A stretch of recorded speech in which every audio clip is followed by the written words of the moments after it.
Two masked men angles on the same pay-per-view, by the way. It's good planning. Yeah. Back to back. So Mortis takes his other mask off. Great planning. Mike Tenay reveals further that not only Hulk Hogan is somehow the champion again, but it was Bret Hart that helped him get it. I bet Bret loved that too. And Saturn declares that there will be no gauntlet match tonight. From now on, he's only looking out for himself. And it starts tonight with Goldberg. Good luck, pal. Saturn says, what are you thinking? Right. I can see why Eddie left after all this, because this is really good wrestling. For them not to do anything with him for the main event shit. Well, you know why. But yeah, they're not seeing it in him. I don't know if they said it was a DQ, but he called for the bell. As Savage was tapping, though. Yes, but it wasn't the tap that was the end of the match. Because they said it right before. Savage has never tapped out. And then he tapped out. But he didn't lose by tapping out.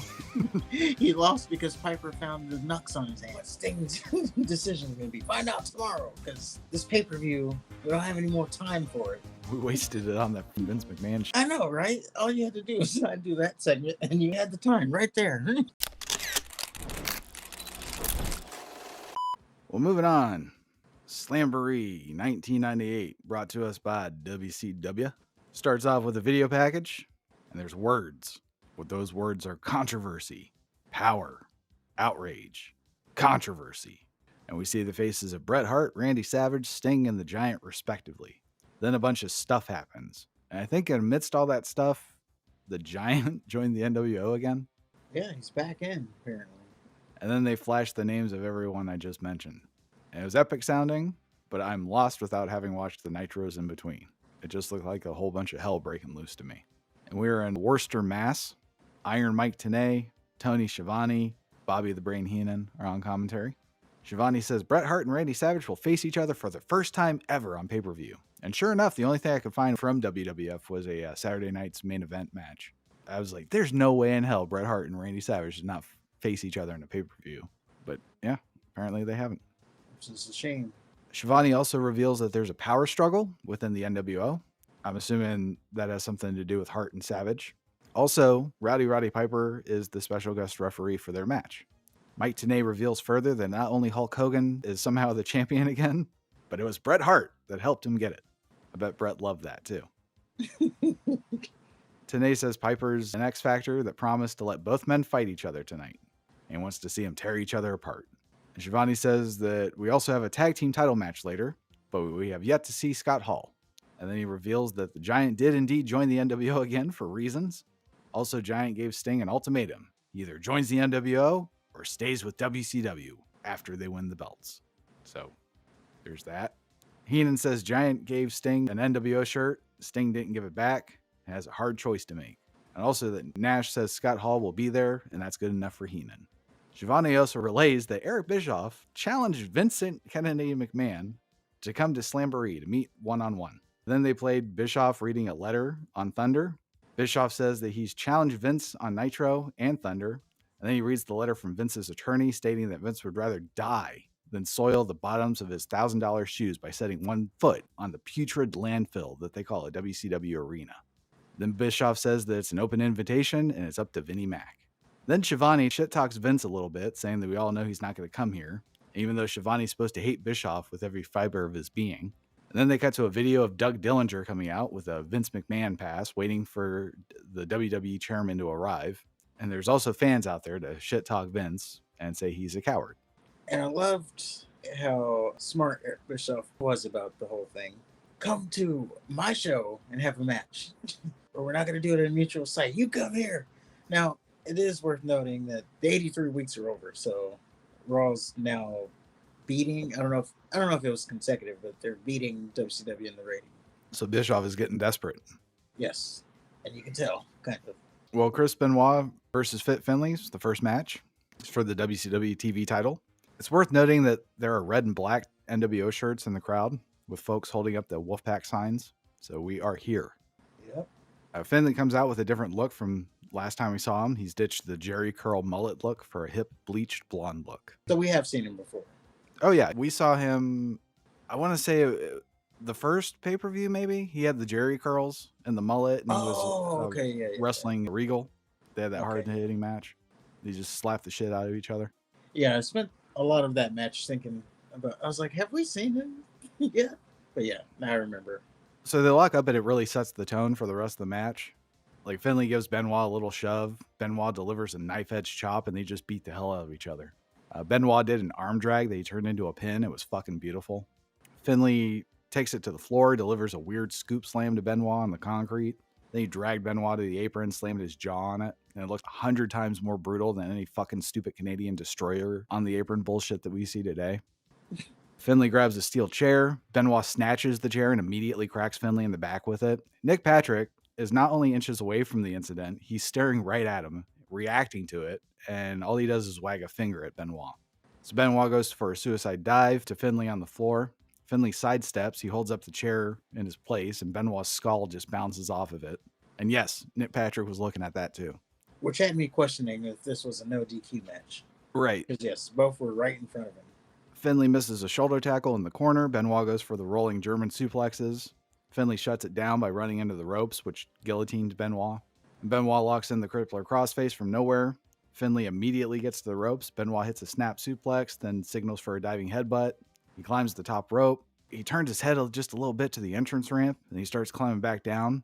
And we cut to the entrance ramp, and Booker T's walking out looking like Stringer Bell. Very out of character. Benoit hits the floor, starts talking his shit to Booker. Finley dropkicks Benoit in the back of the head, rolls the motionless Benoit in the ring, goes for the tombstone. Benoit counters with a small cradle for 2. Finley ultimately hits the tombstone 1, 2, 3. And after the match, Finley holds the belt in front of the camera and says, "Who's the champ?" Then he points to Benoit. "There's the chump." So apparently Booker T lost the TV title to Finley because Benoit did the same thing. So Booker decided to return to the favor. Fair enough. It's a good match. I like to list the card before watching the pay-per-view. I remember reading Finley and Benoit and not thinking anything of it. Just like, oh, here's another one of those matches to just wait to get to the end of. And it didn't hit me until they actually locked up. Like, wait a minute, this is Chris Benoit and fucking Finley. This is going to be a great match. And sure enough, it was an awesome match. Yeah, you knew with those kind of names it was going to be a hard-hitting affair. They delivered. Yeah, it's just a shame that it had to cost Booker T's TV title run. Yeah. So they've resurrected the internet location once again. Tony the Tiger is talking to Chris Jericho with the white Jonathan Coachman. Tony's specifically talking about the Cruiserweight Battle Royal and wants to know who Jericho would like to face. Jericho says it doesn't matter who he faces. This whole Cruiserweight Battle Royal thing is just a ploy by James J. Dillon to get the Cruiserweight title off of him, so it ultimately does not matter. Then he suggested fighting Tony the Tiger, who just laughed. And then we get Bryan Adams versus Lex Luger. Virgil comes out with Adams. And apparently Adams took Rick Steiner out with a baseball bat. And Steiner required surgery. Luger was so sickened, he demanded a match with Adams. And Luger just whips Adams' ass. Then he whips Adams and Virgil's ass together.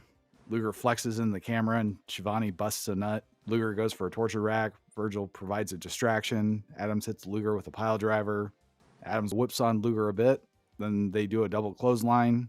Luger slugs Virgil one more time after Adams calls for Virgil to help him while Luger's just standing there waiting for them to do something.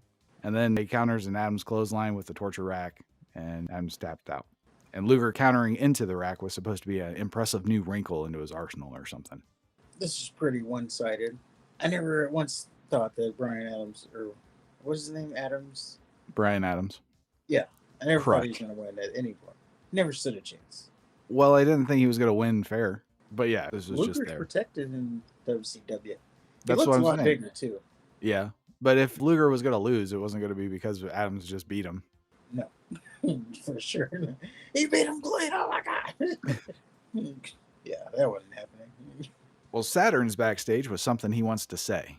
And we'll have to take Saturn's word for it because he's sitting in a black room with a TV filming itself, so it has that repeating pattern. So he could be backstage. He could be in a Denny's. I don't know. And Saturn declares that there will be no gauntlet match tonight. And if anyone from the flock has a problem with that, they know where to find him. He'll be in the same dressing room they'll be in. Saturn says when he came to WCW, he trusted Raven to guide his career. And so far, it's all been about Raven.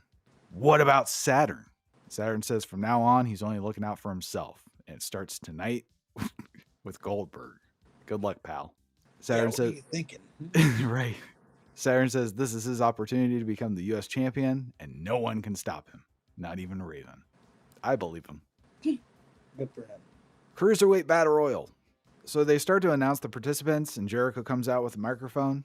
He calls the ring announcer a dweeb who knows nothing about wrestling or the competitors coming out tonight. So therefore, Chris Jericho is going to personally announce all of the contestants in the Cruiserweight Battle Royal, one of which will get an opportunity at the Cruiserweight title. So in the order of appearance, it's Super Callow, who gets a 1 out of 10 chances of winning. We get Chavo Guerrero, who gets 2 out of 10 chances of winning. Ciclope, who used to sell chimichangas on the streets and now wrestles. We have Damien, who can't afford a mask, so he's using paint.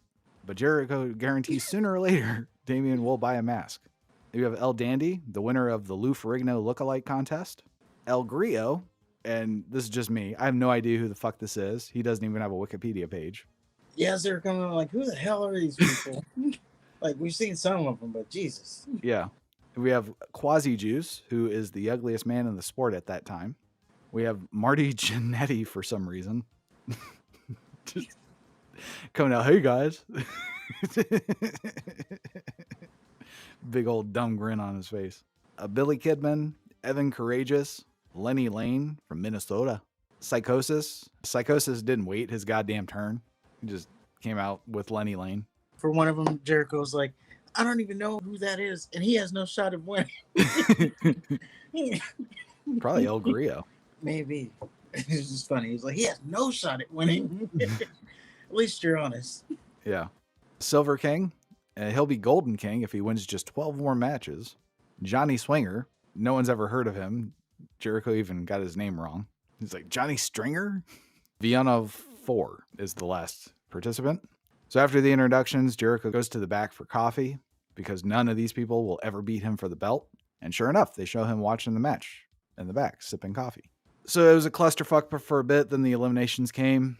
So it was Evan Courageous, Johnny Swinger, Super Callow, Silver King, El Grillo, Marty Jannetty, Viano 4, Lenny Lane, Damien, El Dandy, Chavo, Psychosis, and Kidman eliminated in that order. So it's down to Juventud Guerrera and Ciclope. Juvi starts to fire up. Ciclope just stands there. Then they get close and just kind of stare at each other for a long ass time. Juvi kind of glances past Ciclope to the entrance ramp, nods his head, shakes Ciclope's hand, then eliminates himself. Ciclope then starts to take his mask off, and it was Dean Malenko this whole time. Jericho's already in the ring, and the next match is off.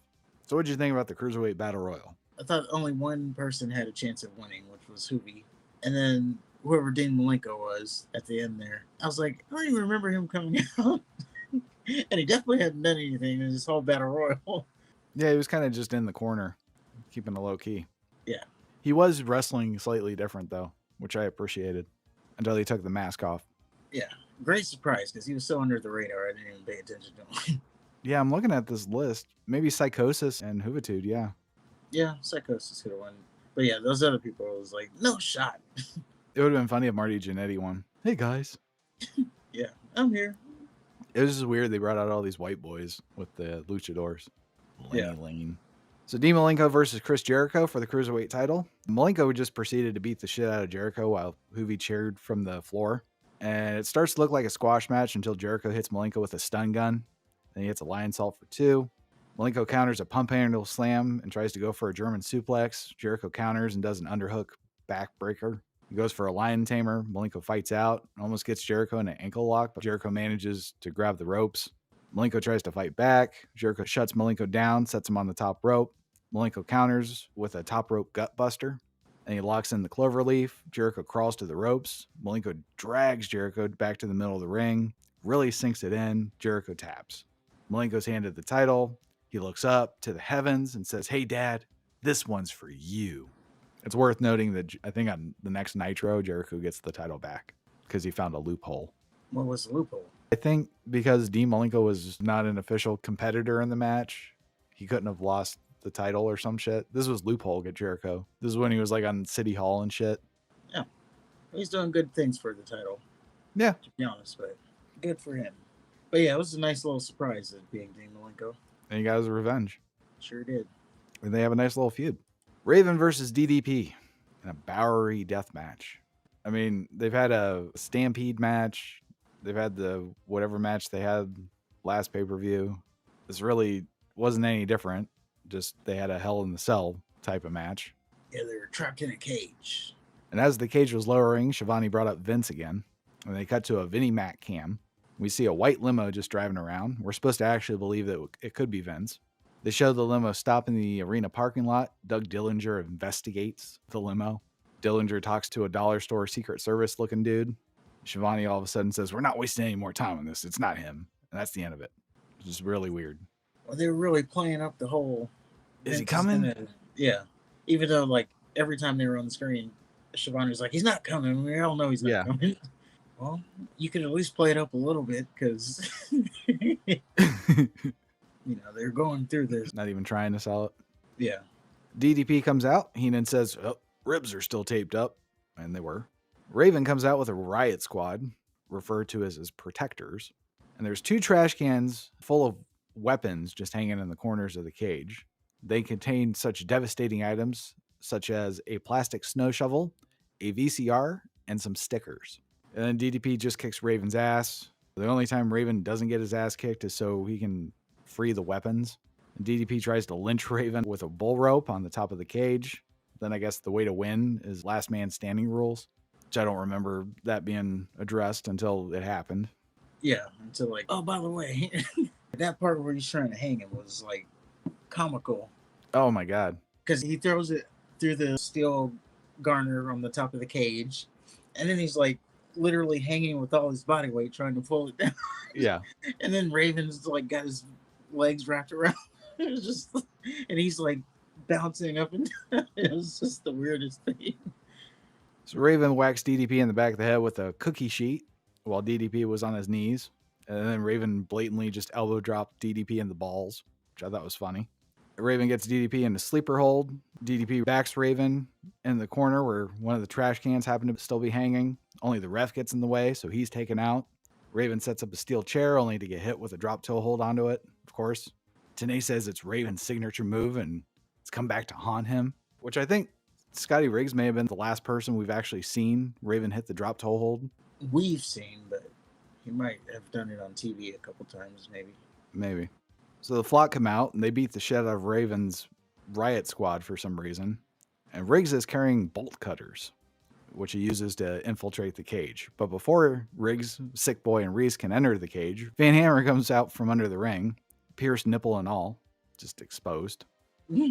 He takes out all 3 men with a stop sign. Apparently Van Hammer was kicked out of the flock recently, but hasn't stopped him from using Looney Tune weapons. And Van Hammer handcuffs Reese to the guardrail. Raven's riot squad chases Van Hammer and his pierced nipple away.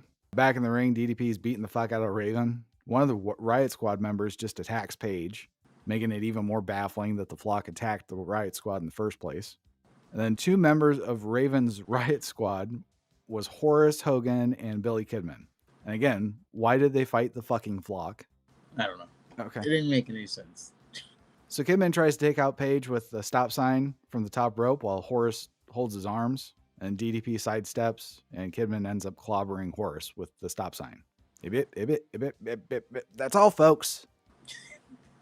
Horace eats a diamond cutter. Kidman just starts hanging from the cage for some reason so he can get a diamond cutter. That's all he did. He just jumped up and hung on the cage just so Paige can diamond cut him. I'm sure he was going for something. He wasn't going for anything. He was going for a diamond cutter. That's what he was going for. He's like, he's gonna get me good from here. Yeah. Made no sense. Raven hits DDP in the dick with the fire extinguisher and then an even flow. And then DDP beats the count just by rolling over. And they're like, oh, that counts. Then Raven kicks DDP in the dick, hits a diamond cutter. Raven almost hulked up. He was so excited about it. And DDP beats the count. Then DDP hits a diamond cutter on Raven, but both men fall to the mat. They tease the double count out, but DDP ultimately gets to his feet before the 10 count wins the match. After the match, another fucking Riot Squad member comes to the ring and starts handcuffing the flock to stuff. He roughs Raven up a bit, then double handcuffs him to the cage, teases taking him out with a chair. Then he stops, takes off his mask, and it was Mortis. So we have 2 masked men angles on the same pay-per-view, by the way. It's good planning. Yeah. Back to back. So Mortis takes his other mask off. Great planning. Yeah, right? So Mortis takes his other mask off to reveal that it's some guy, because we don't know it's Kenny Canyon yet. And then he hits Raven in the head with the chair. And Raven was leaning into it, so so Mortis could hit him in the head with the chair. And boy, did he. Oh, yeah. I just hope that's the last we see of Paige and Raven. How many death matches can they have? Yeah, Paige needs to move on to other things. He does seem to be kind of, I don't want to say held down, but Raven's still, is he even with the company or not? Kind of guy. It's frustrating for me because it seems like all Raven does is these hardcore matches. They're fine as like the blow off, but it would be nice to see like a fucking actual match. Yeah, everything is just so hardcore. Raven's rules. But it's this whole stick about, is he even with the company or. Yeah. But there was a chant of ECW because I guess ECW's coming around now, starting to catch a little bit of popularity as that third company. It's 98. Yeah, that's about right. Well, we go back to the Vinnie Mac cam. A security guy is holding a sheet of computer paper that has Stone Cold, DX with China, Master 6, Vince, and the New Age Outlaws just printed onto it. Very, very unofficial document. It's like they just printed it and handed it to the guy and turned the camera on. And then the security guy stops some goofball who doesn't look remotely like any of the men that I just mentioned to check him to make sure that he's not Vince McMahon or whatever the fuck he was doing. Then they cut to a bunch of different camera shots with absolutely nothing happening. Like Vince McMahon's just going to be sitting somewhere. Yeah, it was like security footage or whatever. Yeah. And nothing was happening. Like it was empty rooms. Yeah. Imagine paying for this. I can see it starting. Yes. We cut to Saturn at the internet site. Tony the Tiger brings up Saturn's match with Goldberg. Saturn says Goldberg squeaked right past him at Spring Stampede, but tonight it's his opportunity to get the US title. Then Saturn promises that he's going to be more prepared than he was at Spring Stampede. There's no way he's walking out as a loser tonight. Sure, pal. As long as he believes, of course. Ultimo Dragon versus Eddie Guerrero. Chavo gets his freedom if Dragon is victorious. So Eddie comes out with Chavo. Chavo shakes hands with Dragon just before the match. Eddie tells the ref Dragon pulled his hair after a snapmare, which Dragon, of course, didn't, but it's still funny. And then they proceeded to have a hell of a match. Eddie tosses Dragon on the floor, strangles him with some TV cables, and slaps Chavo around for no damn good reason. And Dragon hits a couple moonsaults, one for a near fall. And he tries to do a top rope Frankensteiner. Eddie blocks it, hits Chavo's tornado DDT. Eddie misses the frog splash, though. Dragon locks in a Dragon sleeper hold. Eddie reverses it for his own Dragon sleeper. Eddie tries to use the ropes for leverage. Chavo wasn't having it, though, and knocks Eddie's feet off the ropes. Eddie starts slapping the shit out of Chavo, this time for a reason. And then Dragon tries to spin kick Eddie from behind. Eddie sidesteps. Chavo gets kicked instead, knocked to the guardrail from the apron. Eddie hits a spine buster, then the frog splash, 1, 2, 3. So after the match, Chavo's pissed. He teases whipping Uncle Eddie's ass, but takes his anger out on Dragon instead. And Eddie actually tries to pull Chavo off Dragon. They get into it. Eddie gives Chavo a free shot. Chavo refuses. And then Eddie makes Chavo kiss him on the cheek. Great match. Yes. It's probably one of the better wrestling matches on the show. Unfortunately, because there's another match coming up that should easily hold that crown. They had to go in WCW. There's that, and then there's the Benoit and Finlay match, which was more of a brawl than a wrestling match, I would say. It was a different type of wrestling match. Yeah. You see, that's a good card, too, because you got the brawlers with Finlay and Benoit, and then you got, like, the technical wrestling with Guerrero and Dragon. It's not just the same shit repackaged. I enjoyed it. When Ultimo Dragon was walking out, I'm like, wait a minute now. We're about to see Eddie Guerrero and Ultimo Dragon. We're about to see something here. And we sure did. I'm hesitant to say, but I think the Chavo match was a little bit better, though. That's fair. But it's a good story. And I like that Chavo took his anger out on Dragon because he couldn't do anything to Uncle Eddie. Yeah, that was my meal ticket. It was almost like they swapped. Like Chavo, he was angry. He was taking his frustration out, and Eddie was like, whoa, what are you doing? Well, that's what happens. Eddie drives Chavo insane. He gets too insane for Eddie. So Eddie kind of distances himself from Chavo. And then Eddie does the LWO shit, and Chavo tries to join, and Eddie's like, no, you're nuts. Yeah, it's really good shit. I could see why Eddie left after all this, because this is really good wrestling.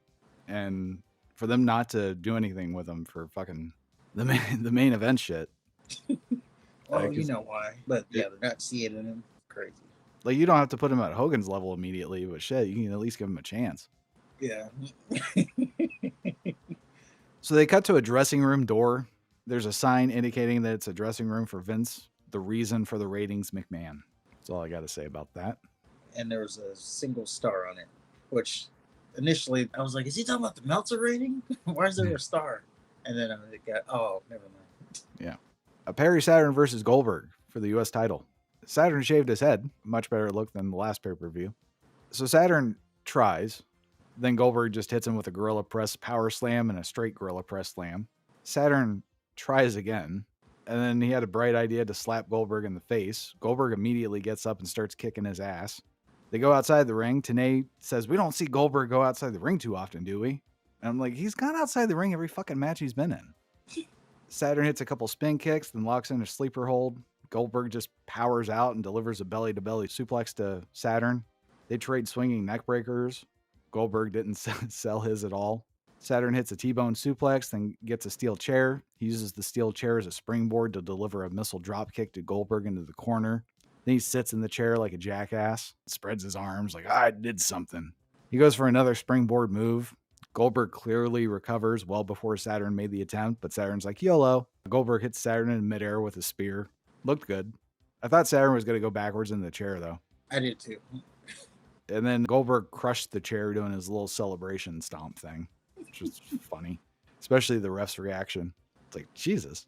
And Goldberg hits the jackhammer 1, 2, 3. As Goldberg made the pin, commentary basically said, just go ahead and ring the bell. Like, it's over. And the phenomenon known as Goldberg is somehow 88-0. Yeah. He wins another 80 matches, so we got a long way to go on that. So I'm thinking this makes Saturn look really good.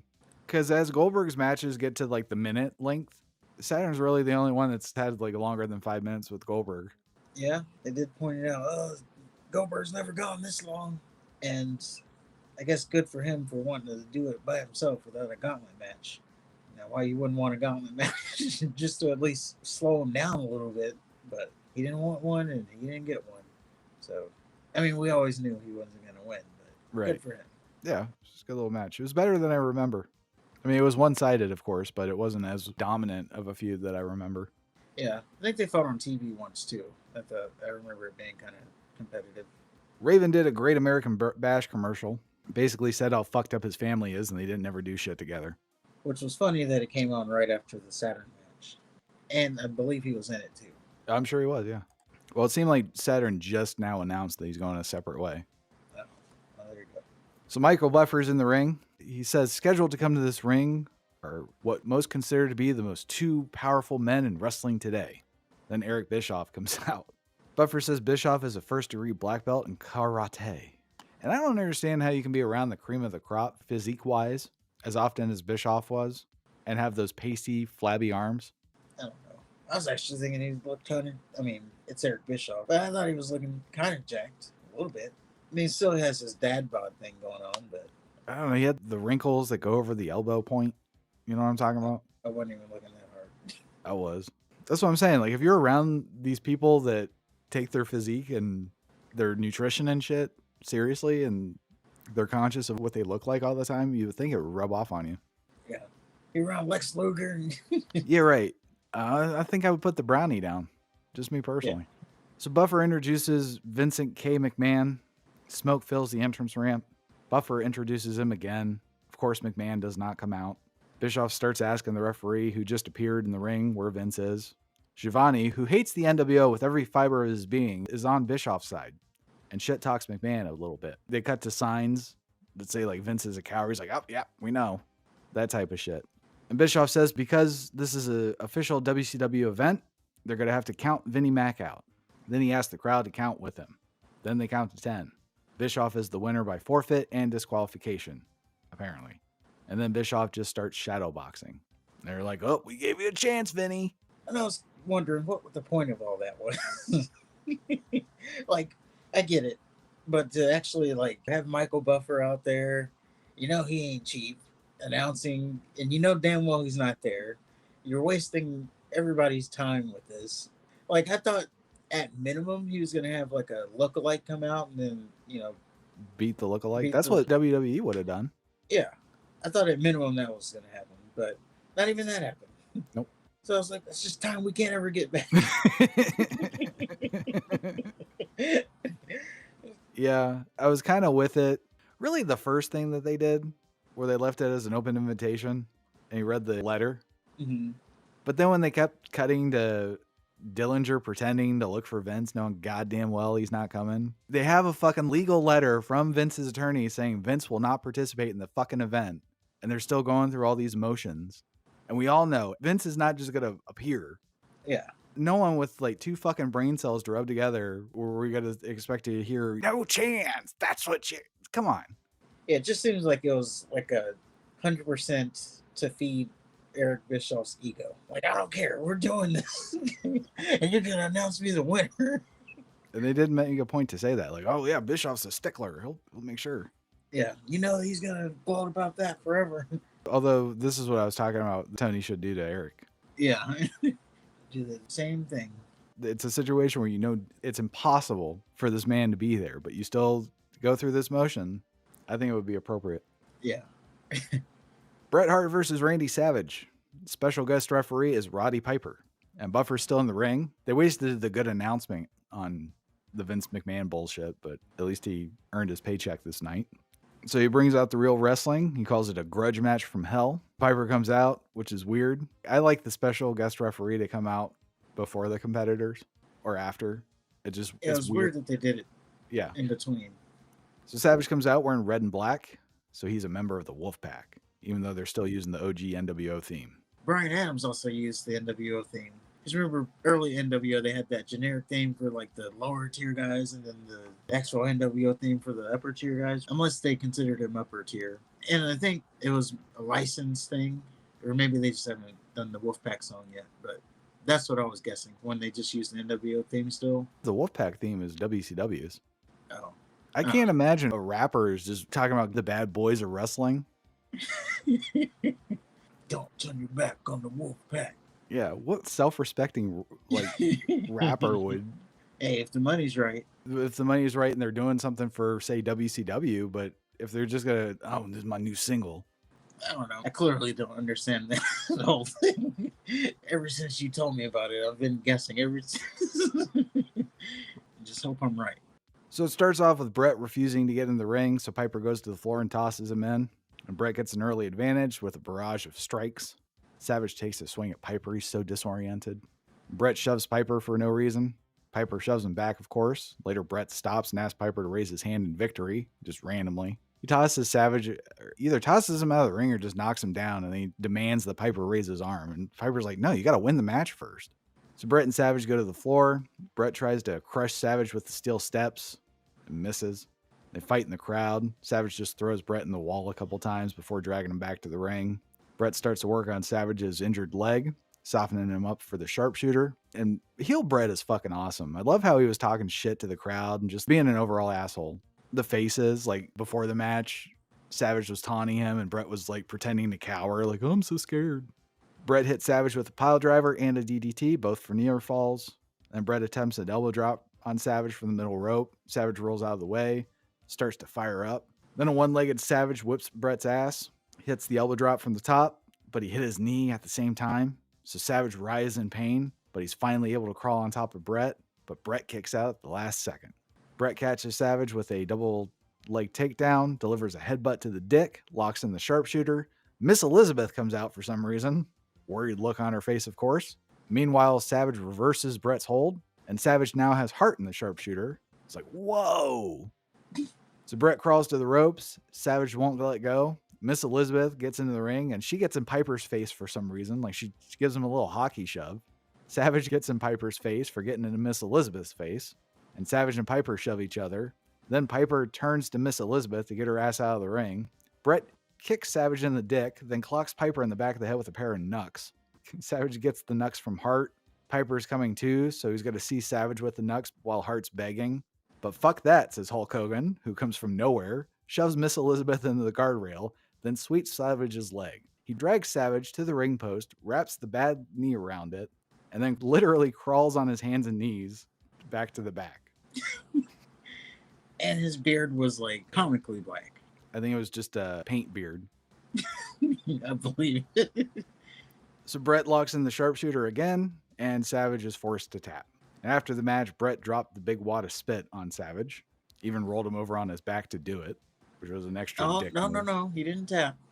Savage did not tap. He was tapping, though. He was literally tapping the mat. Well, maybe he did tap, but the ending of the match was Piper finding the knucks on his hands as he's in the sharpshooter and putting 2 and 2 together that, well, that means you hit me in the back of the head with those knucks, and called for a DQ. So he declared Bret Hart the winner. So Savage may have tapped, but it was a DQ. I don't know if they said it was a DQ, but he called for the bell. As Savage was tapping, though. Yes, but it wasn't the tap that was the end of the match. Okay. Because they said it right before. Savage has never tapped out. And then he tapped out. But he didn't lose by tapping out. He lost because Piper found the knucks on his hand. Well, then Brett bows to the crowd after the hullabaloo. And yeah, you don't want to get hit by a Brett loogie. Ugh. That was the worst part. And it was all on him afterwards, too. You know, those Brett loogies are terrible. So that could have been something until Miss Elizabeth came, and not in the good way. Yeah, what I was thinking was you got 2 of arguably the greatest wrestlers in history. Really, all you have to do is put them in there and ring the bell. Piece of paper. Yeah, put them in there and ring the bell. But no, you have to throw Miss Elizabeth out there and Hogan for some reason. Why do you have to overbook it like that? Just send them out there and say, go. You don't even have to do anything. Just go. I trust you guys. Yeah, Bret Hart, Savage. That's all the direction I'm giving you. Yeah. Hey, boss, how do you want the match to go? Well, you're Randy Savage. You're Bret Hart. That's the direction. Right. Yeah, it was kind of a letdown. I remember reading that this was a phenomenal match, but yeah, that finish just kind of ruined it all for me. Yeah, I mean, I liked the match up until Elizabeth came out. Yeah, it's like, why when she came out there? It was like, okay. I guess it would have been different if she was out there the whole time, because now it's like, all right, here comes the bullshit. Yeah, what is she even doing out there? I thought she was going to turn on Savage again. Yeah, maybe I'll just have to go get my fix in. You said they did a Saturday night's main event? Yeah, Bret Hart and Randy Savage was on the November 11th, 1987 Saturday night's main event. Yeah, I'm going to go and watch it. It'd have to be better than Bret was he a face? Well, 1987, it was pretty early, so that's early Bret. You're right, but I'm pretty sure it's still Bret. Yeah, it's still a good match. The Outsiders versus Giant and Sting for the WCW World Tag Team titles. During the Hart Savage match, they let us know that Scott Hall arrived, and sure enough, the Outsiders are the first out, with Dusty Rhodes wearing red and black. Scott Hall does the survey, in public if you will. NWO won by a landslide. I thought they were going to do the NWO Wolfpack WCW thing, but no. I did too. Giant comes out mocking Hall's Razor's Edge pose. And he's also all about teaming with Sting. Like, he really wants to win. He's pumped. Like, yeah, we got this. Sting is emotionless. Yeah, he really is pumping up Sting. He's like helping him take his jacket off. And yeah, he's being a good teammate. He's kissing ass, if you will. He's doing a good recruiting job. Yeah. So it's all Sting and Giant at first. Sting even tries a sharpshooter almost like right off the bat. Hall teases going one-on-one with Giant before letting Nash get tagged in so they can have a stare down again. Nash hammers on Giant, teases a powerbomb, but it's countered. Crowd chants for the Wolfpack while Sting and Giant have the advantage. It's like, man, they sure loved Sting like a few months ago, and now they're just cheering for the bad guys again. It's kind of sad. They still kind of pop for him now. But now it's all about the Wolfpack. They were cheering for the Wolfpack to beat Sting, WCW's main guy. I think the Wolfpack is babyface at this point. I mean, clearly they are, even though they're supposed to be heel. I don't know, but clearly it seems like they're babyface. So is Sting. He is. And it should be noted, the one thing they did also point out from this whole thing was Lex Luger was like the only tried and true WCW person. I'm pretty sure he also joins one of them. Maybe even both of them. I think he does join both of them. Like I we're know gonna for a have to fact keep, he does the red and black. yeah, we're gonna have to keep track of like all these switches. Yeah. We have to have a running tally. So right now we have the Giant who was out of the NWO, but now he's back in and he's part of the Black and Hollywood white. NWO, which is the Black and White, which is Hulk Hogan's group, which is initially who kicked him out. So he didn't even join the Wolfpack, who's opposing Hulk Hogan, who kicked him out initially. So yeah, keep up with that. So Nash and Hall, they start tag teaming. You know, they do frequent tags, double team moves, bunch of cheap shots while the refs is distracted, which is even more baffling that, again, Sting, the number one babyface in the whole fucking company, is getting cheered over in favor of these bad guys. It's a testament to how they drop the ball. Yeah. So Giant gets a hot tag, starts to run wild, sweat stains on his gear and all. He does a dick headbutt, then a Hogan leg drop for a near fall. Giant sneers at Hall, drops the strap, climbs the top rope, and misses a splash to Nash. Dusty slides one of the tag belts in the ring and distracts the ref. Nash drops his straps, so now we're all strapless except for Sting. And Nash signals and goes for a powerbomb. Hall just casually picks up the tag belt and cracks Nash in the back with it. Giant falls on Nash 1, 2, 3. They cut to Sting, who looks like he dropped a load in his pants. Hall, Dusty, and Giant hug. Then they try to get Sting to join. And Hall drapes the shirt over the fallen Nash, burying him under the colors of the Wolfpack.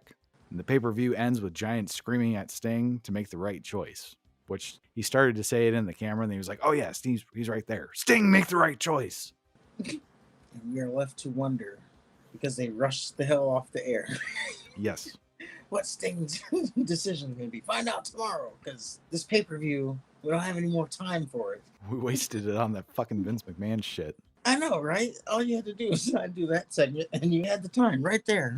But you know, they got to build for TV, so they got to have that. But come on, they rushed the hell off the air. Yes, they did. But that was Spring Stampede 1998. And I remember reading about how awful this pay-per-view was, and I gotta say it wasn't that bad. It was entertaining enough. Just some of the finishes just really frustrated me. Yeah, it had its moments. You know, Eddie Guerrero, Ultimo Dragon, of course. Benoit Finlay. Benoit Finlay. Macho Man Bret Hart before Elizabeth came out. First, like 80% of that match. Yeah. It's kind of disappointing that Hall turned on Nash so casually. Like, it wasn't that big of a moment. Yeah, the fans didn't really react to it. No, they're just like, what? That does get me to thinking, though. Outside of them two, everybody we saw was the Black and White. So, who's on Nash's team? He has no one right now. Nope. I'm sure they'll fill that in through the week. Yeah, he gets a bunch of people. That's why I say I think Luger, maybe Conan. Yep. I think Sting eventually is in Wolfpack. And he's Yeah, also because they do a segment where he takes off his Sting shirt or rips it off and it's a black and white NWO shirt. And Hogan's cheering and blah, blah, blah, blah. Then he rips that off and it's the red and black. And Hogan's been had. I don't know if it's true. There's a running joke that I saw on the internet. Someone was saying, oh yeah, my favorite part of the Wolfpack is when Hogan joins the Wolfpack. So, you know, the very faction that was created to get away from him, and now he's going to join them at some point. So, yeah. I'm trying to avoid spoilers, but I randomly get spoilers for things that are coming up. Mm-hmm. I don't know how. Maybe it's just because it, like, hears us talking about it, because, you know, the phones are always listening. Of course. So maybe it's that, but I get spoiled some stuff. Like, I know apparently the Ultimate Warrior is coming back, and oh yeah, we got Ultimate Warrior. We got Animal has a main event run. Animal, yeah. ICP comes. Sting has a feud with Vampiro.